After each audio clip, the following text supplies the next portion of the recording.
Number 1. जिथे कुठे काहीतरी खूप मोठी समस्या आहे,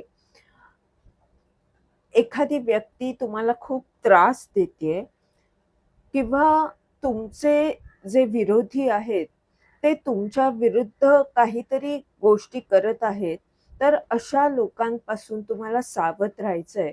कारण तुमच्याकरिता तुमचं कुटुंब महत्वाचं आहे आणि तुम्हाला इथे सांगितलं जातंय, की जिथे कुठे समस्या आहे, तिथे तुम्हाला तुमची ताकद दाखवावी लागेल. तुमची जी काही क्षमता आहे, त्या क्षमतेचा वापर करून ह्या समस्येला तुम्हाला दूर करायचं आहे.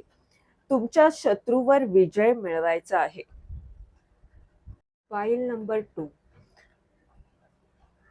ज्या लोकांनी तुम्हाला दुःख दिलं, खूप त्रास दिला, मैत्रीत जिथे दगा मिळाला, ज्यांच्याबद्दलचे विचार तुमच्या मनात येतात, त्या व्यक्ती तुमच्याबद्दल खूप विचार करत आहेत. त्यांना असं वाटतंय, की तुम्ही महत्वाकांक्षी आहात. तुम्हाला तुमचं ध्येय जे आहे, ते महत्वाचं वाटतं. ते पूर्ण करण्यासाठी तुम्ही हर तऱ्हेने प्रयत्न करता आणि ते पाहतायत, की तुम्ही फार मोठ्या भयंकर स्थितीमधून खूप मोठी झेप आता घेत आहात. File number 3.